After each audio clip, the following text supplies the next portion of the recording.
J'espère que vous passez de bonnes vacances à Botaï. On kiffe, on se détend. Aujourd'hui, on va se détendre avec une parole de Rabbi Nathan, une parole de Rabbi Nachman et aussi du Baal Shem Tov. Alors écoutez bien, on va poser une question qu'on se pose tous, qui nous titille à l'intérieur. Sujet de la prière. Le Ribono Shel Olam, le maître du monde, il nous a invités 3 fois par jour dans son palais, le matin, le midi et le soir, à des heures précises. Mais il ne nous exauce pas. On n'ose pas lui dire ça. C'est pas poli de parler comme ça au Boré Olam. Mais c'est Rabbi Nathan qui pose la question à notre place, parce qu'on n'ose pas la poser. Mais Rabbi Nathan, il pose la question, mais il donne aussi une réponse à Botaï. Alors écoutez la réponse. Nous, on connaît la question, mais on ne connaît pas la réponse. Écoutez la réponse extraordinaire. Mais déjà, Rabbi Nathan, il y a une seule condition pour qu'Akadosh Baruch Hu exauce la prière. La seule condition, c'est la conviction. Petite parabole. C'est l'histoire d'un juif qui est... Il y a des problèmes d'argent, on n'en peut finir. Son compte en banque, il est en train de sauter. Les huissiers lui tapent à la porte. Il ne sait plus quoi faire. Il n'a plus de solution, mais on lui a donné l'adresse du plus grand riche de la ville. Et là, Baruch Hashem, il attendait sa chance. Il a passé un coup de fil. Ce riche lui a dit, écoute bien, tu viens à 10 heures précis, j'ai pas de temps à perdre. Il y a des milliers de personnes qui sont derrière moi. Je t'ai fixé 5 minutes. Je t'ai fixé un rendez-vous de 5 minutes. Alors dépêche-toi, sois à l'heure. Et là, celui-ci, il est tout content. Il arrive au rendez-vous. Le riche, il ouvre son bureau. Il dit, voilà, si toi encore je peux t'aider. Et là, ce bonhomme, là, ce juif qui est... son compte en banque qui va sauter à la Botaï. Mais quand il parle au riche, il ne regarde pas dans les yeux. Il lui montre qu'il n'a pas confiance en lui. Il lui dit, moi aussi je suis pressé.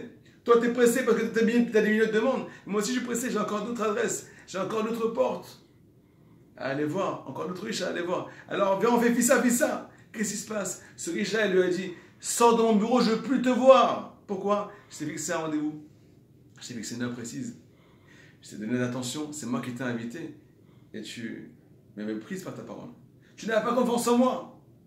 Imaginez-vous, je suis en train de faire une demande à quelqu'un, je suis en train d'exposer un problème à quelqu'un, et je ne regarde pas dans les yeux, et je montre que, je ne sais pas s'il m'écoute, je lui montre que je n'ai pas confiance en lui. Comment voulez-vous qu'il réagisse? Ah, peut-être la seule condition, c'est la conviction. Voilà la parole de Rabbi Nathan. Il faut savoir qu'il y a encore pire que ça. Quand il manque quelque chose chez un juif, quand il manque quelque chose, que ce soit sur le plan matériel, sur le plan spirituel, il faut savoir qu'il manque aussi chez Akadosh Baruch Hu. Le dit Rabbi Nachman de Breslev, leçon numéro 89 dans l'écoute morale. Rabbi Nachman nous ramène le partout dans Télim. Quand il manque quelque chose, ou quand il manque quelque chose à l'intérieur de toi, sache que c'est Me'at Me'elokim. Sache que c'est aussi un petit manque chez Akadosh Baruch Hu. Alors il faut avoir la conviction à Botaï, quand il manque quelque chose chez nous, il manque aussi chez Hachem. Et ça, c'est la plus grande ségoula pour que nos prières soient exaucées à Botaï. Pour la simple et bonne raison que quand on va prier pour les besoins d'Hachem, parce que quand il y a un manque chez nous, c'est aussi un manque chez lui. Alors au lieu de prier pour nous, la plus grande ségoula qui est ramenée dans les livres, c'est de prier pour le manque qui se trouve chez Hachem. Et là, qu'est-ce qui se passe? Quand tu pries plus pour toi, quand tu pries pour la partie divine, quand tu pries pour la partie divine qui se trouve en toi, alors tes prières sont automatiquement exaucées. Parce que tu pries pour la souffrance d'Akadosh Baruch Hu, qui est ta souffrance. On finit par les paroles du Baal Shem Tov. Le Baal Shem Tov nous explique comment on doit prier, comment on doit s'adresser à Akadosh Baruch Hu. J'espère que vous m'entendez. Je sais que vous m'entendez, mais est-ce que votre cœur m'écoute à Botaï? Est-ce que votre cœur a foi en ce que je dis? C'est pas les paroles, c'est les paroles de Tzadikim. Si vous avez foi en ce que je dis, si vous avez foi en les paroles de Tzadikim, toutes les paroles vont s'ouvrir, que ce soit sur le plan matériel ou spirituel. C'est pas de comment nous c'est. Écoutez bien, le dit du Baal Shem Tov. Comment un juif doit s'adresser au Boré Olam? Et Boré Olam, je sais que tu peux exaucer tous mes désirs. Be'atra Akol. Tu peux tout accomplir, tu peux tout exaucer. Et c'est toi qui m'as demandé de venir.